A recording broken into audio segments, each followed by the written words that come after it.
Morning everybody. Myself Dr. A.K. Gupta, HOD Botany Department, Arya College, Ludhiana. Today we will discuss anatomy of monocot stem. Monocot stem की anatomy के लिए बेटे हमें सबसे पहले उसका ट्रांसवर्स सेक्शन काटना पड़ता है, ट्रांसवर्स सेक्शन देखना पड़ता है। अब ट्रांसवर्स सेक्शन क्या होता है बेटे कि अगर कोई सिलेंड्रिकल हमारे पास ऑब्जेक्ट है उसको एट राइट एंगल हम काटें तो जो सेक्शन आएगा वो ट्रांसवर्स सेक्शन होगा, और दूसरा जो नॉर्मल सेक्शन होता है वो लॉन्गिट्यूडनल सेक्शन होता है। अगर हम किसी सिलेंड्रिकल ऑब्जेक्ट को अलोंग द एक्सिस काटें, मींस ऊपर से नीचे तक काटें, तो वो लॉन्गिट्यूडनल सेक्शन है। तो नॉर्मली जब टीएस काटते हैं तो जो हमारे पास सेक्शन आएगा वो नॉर्मली राउंडेड आता है। सो जब राउंडेड होगा तो अंडरस्टूड है कि वो टीएस है, वो ट्रांसवर्स सेक्शन है। तो अगर हम ट्रांसवर्स सेक्शन देखें बेटे मोनोकॉट स्टेम का, तो उसमें 4 डिफरेंट टाइप के टिश्यूज़ हमें देखने को मिलेंगे। एनाटॉमी का मीनिंग ही यही है कि हम जब इंटरनल स्ट्रक्चर देखते हैं, मींस टिश्यू स्टडी करते हैं, तो एनाटॉमी बोलते हैं उसको। तो 4 टाइप का टिश्यू है बेटे मोनोकॉट स्टेम में। एक dermal tissue system, dermal means जो सबसे बाहर पड़ा है, जो स्किन को इंडिकेट करता है। जैसे हमारी स्किन सबसे ऊपर होती है, बाहर होती है, ऐसे ही डर्मल टिश्यू मोनोकॉट में सबसे बाहर है। Then hypodermal tissue system means, hypo means below, कि जो स्किन के नीचे पड़ा है, जो डर्मल टिश्यू के नीचे पड़ा है, वो हाइपोडर्मल टिश्यू सिस्टम है। Then third ground tissue system है। तो ग्राउंड टिश्यू सिस्टम भी मोनोकॉट में यूनिक होता है क्योंकि इसमें ग्राउंड टिश्यू अनडिफ्रेंशिएटेड है। That means it is not differentiated different parts like cortex, pith, endodermis etcetera. And last one is vascular tissue system. Vascular tissue system के which is conducting tissue, जो minerals and water को, food को conduct करता है। इसमें 2 type का tissue होता है, एक जाइलम एंड फ्लोएम, जिसको हम आगे डिटेल में पढ़ेंगे। तो सबसे पहले डर्मल टिश्यू सिस्टम, जैसे मैंने सबसे पहले बताया कि सबसे बाहर है, और ये डर्मल टिश्यू सिस्टम में एपिडर्मस का बना होता है। सबसे बाहर एक सिंगल लेड एपिडर्मस होती है। तो एपिडर्मस ये सिंगल लेड है, पेनकाइमेटस टिश्यू की बनी होती है। Parenchymatous tissue means thin walled cells की, बट इंटरसेलुलर स्पेसिस एब्सेंट है, मीन्स कंपैक्टली अरेंज्ड है। और एपिडर्मिस के बाहर क्यूटिकल की कवरिंग होती है। बेसिकली क्यूटिन जो वैक्स है उसकी डिपोजिशन होती है, और क्यूटिकल का काम है वाटर लॉस को चेक करना, ताकि प्लांट में से कम वाटर लॉस हो, कम से कम ट्रांसपीरेशन हो। एंड देन मोनोकॉट्स, कुछ मोनोकॉट्स में हमें सिलिसिफाइड वॉल मिलती है। Means silicified wall means deposition of silica. जब सिलिका की डिपोजिशन होगी तो वो वॉल जो है वो हार्ड हो जाएगी, थिक हो जाएगी। कुछ ग्रासेस का ये करेक्टरिस्टिक है, जो बड़े ग्रासेस होते हैं, लॉन्ग ग्रासेस होते हैं, जो साइप्रस है, इनमें ये सिलिका की डिपोजिशन होती है। शुगर केन के लीव्स हैं, इनमें भी आप देख सकते हो, अगर आप इसको खींचो शुगर केन के लीव को तो वो टूटता नहीं है। That is due to deposition of silica. Then hairs जो होते हैं वो जनरली जो है एब्सेंट होते हैं मोनोकॉट में। देन एपिडर्मिस में एक बहुत ही इंपॉर्टेंट स्ट्रक्चर होते हैं जो हम स्टोमेटा बोलते हैं। स्टोमेटा जो कि ओपनिंग्स हैं, पोर्स हैं फॉर एक्सचेंज ऑफ गैसेस, जो मोनोकॉट स्टेम या स्टेम जो एरियल पार्ट्स हैं, चाहे वो स्टेम है या लीफ है, इन सब में मिलते हैं।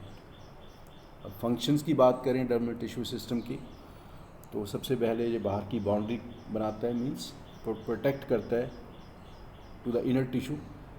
देन सिलिका डिपोजिशन के कारण, जैसे मैंने आपको पहले बताया, कि मैकेनिकल सपोर्ट होती है इसके, provide mechanical support to the stem. और क्यूटिकल के कारण ट्रांसपीरेशन चेक होती है। स्टोमेटा के मैंने ऑलरेडी आपको बताया कि गैसेस एक्सचेंज है। देन नेक्स्ट बेटे सेकंड वन है हाइपोडर्मल टिश्यू सिस्टम। तो hypodermis means below the dermis, it lies immediately below the epidermis. Compactly packed cells हैं एपिडर्मिस की तरह, बट मल्टी लेयर्ड है। एपिडर्मिस मैंने बताया था सिंगल लेयर्ड है, बट जो हाइपोडर्मिस है मल्टी लेयर्ड है। और एपिडर्मिस हमने किया था कि that is parenchymatous, thin walled cells की बनी हुई है, बट हाइपोडर्मिस इज स्क्लेनकाइमेटस होती है, मीन्स थिक वॉल्ड सेल्स की बनी होती है। तो जब भी स्क्लेनकाइमा होगा, इसका पर्पज़ है, इसका फंक्शन है मैकेनिकल सपोर्ट प्रोवाइड करना। देन कई बार बेटे जो यंग स्टेम्स हैं उनमें ग्रीन कलर का टिश्यू होता है, मींस ये क्लोरेनकाइमा होता है जिसमें क्लोरोफिल होता है जो फोटोसिंथेसिस में हेल्प करता है। देन हाइपोडर्मस में, क्योंकि जैसे मैंने आपको पहले बताया, क्योंकि यहाँ पे ग्राउंड टिश्यू अनडिफ्रेंशिएटेड है, तो इमीडिएटली हाइपोडर्मस के बाद वेस्को बंडल्स आ जाते हैं, तो वेस्को बंडल इनमें कई बार अटैच्ड होते हैं। तो फंक्शन हाइपोडर्मस का, अगर तो ये स्केलेनकाइमा की बनी है तो मैकेनिकल सपोर्ट प्रोवाइड करेगा, प्रोटेक्शन प्रोवाइड करेगा, ठीक है। अगर ये क्लोरेनकाइमा की बनी हुई है तो उसका पर्पज़ है photosynthesis. Then next ground tissue system है, तो इसमें सिर्फ कॉर्टेक्स है, मतलब कि यही मेन करेक्टर है। पहले भी मैंने आपको बताया कि इसमें जो ग्राउंड टिश्यू है that is not differentiated into cortex, endodermis और पेरिसाइकिल एटसेट्रा, पिथ, सिर्फ और सिर्फ एक कॉर्टेक्स होती है। तो ये एक इम्पोर्टेंट फीचर है और इसी से जो मोनोकॉट स्टेम को हम डिफ्रेंशिएट कर सकते हैं डाइकॉट स्टेम से। और जो कॉर्टेक्स टिश्यू है बेटो पेरेन्काइमा टिश्यू का बना हुआ है। पेरेन्काइमा टिश्यू में थिन वॉल्ड सेल्स का बना हुआ है और इसमें इंटरसेलुलर स्पीसीज होते हैं। तो काम जो पेरेन्काइमा टिश्यू का होता है वो फूड स्टोरेज होता है और lateral conduction of food and water होता है। तो दूसरा बेटे के, क्योंकि इसमें बंडल्स पड़े हैं तो ये बंडल्स को सपोर्ट करता है, ये बंडल्स इसमें प्लांट होते हैं। देन फोर्थ वन जो टिश्यू है that is Wesco tissue system. Wesco tissue में वेस्को बंडल्स हैं। अब मोनोकॉट का करेक्टरिस्टिक है कि वेस्को बंडल्स इसमें न्यूमरस होते हैं, means large number of bundles scattered हैं। अब मोनोकॉट और डाइकॉट स्टेम के डिफरेंसेस की बात करें तो इसमें एक ये मेन डिफरेंस होता है कि मोनोकॉट का जो स्टेम है इसमें जो वेस्को बंडल है वो स्कैटर्ड मिलेंगे, डाइकॉट में यही रिंग में मिलते हैं। तो स्कैटर्ड हैं, अंडरस्टूड है कि there widely separated from each other, एक दूसरे के अंदर बहुत ज़्यादा दूसरे से डिफरेंट गैप बहुत ज़्यादा होता है। तो Wesco bundle show size difference also, कि कुछ बहुत बड़े हैं कुछ बहुत छोटे हैं। तो जनरली जो एपिडर्मिस की तरफ होते हैं या बाहर को फेस करते हैं वो स्मॉल साइज़ के होते हैं और जो सेंटर को फेस करते हैं वो बड़े साइज़ के होते हैं। तो means they are smaller in outer region and larger in inner region. Then vascular bundles का जो मेन फीचर कंजॉइंट हैं, कोलेटरल हैं, क्लोज्ड हैं। कंजॉइंट का मतलब है कि both xylem and phloem is present in the vascular bundle. Collateral का मतलब है दोनों रेडियस में है, एक ही रेडियस में है, ऊपर फ्लोएम पड़ा है नीचे जाइलम पड़ा है। यहाँ पे ये डिफर करते हैं रूट के वेस्को बंडल से। रूट में जो वेस्को बंडल होते हैं वो रेडियल होते हैं, means xylem and phloem they are in different radii, अलग अलग रेडियस में होते हैं, बट यहाँ पे जाइलम फ्लोएम एक ही रेडियस में है। क्लोज्ड हैं बेटे। क्लोज्ड का मतलब है कि जाइलम एंड फ्लोएम के बीच में कैम्बियम एब्सेंट होती है। तो इस करेक्टरिस्टिक से या इस करेक्टर से डिफर करते हैं डाइकॉट स्टेम से। डाइकॉट स्टेम का जो वेस्को बंडल होता है वो ओपन होता है, मींस उसमें जाइलम एंड फ्लोएम में आपको कैम्बियम मिलेगी जो कि बेसिकली सेकेंडरी ग्रोथ काज करती है। तो क्योंकि ये क्लोज्ड हैं तो इसका मतलब इसमें कैम्बियम एब्सेंट है। वेस्को बंडल मैंने पहले बताया कि वेस्को बंडल का मतलब है कि जाइलम एंड फ्लोएम का बना हुआ है, तो ये कंडक्टिंग टिश्यू का बना होता है, कंडक्शन का काम करता है। जाइलम एंडार्क है। एंडार्क जाइलम का मतलब है कि प्रोटोप्लाज्म जो होता है, जो प्रोटोजाइलम होता है वो सेंटर की तरफ फेस करता है और मेटाजाइलम जो होता है वो बाहर की तरफ फेस करता है।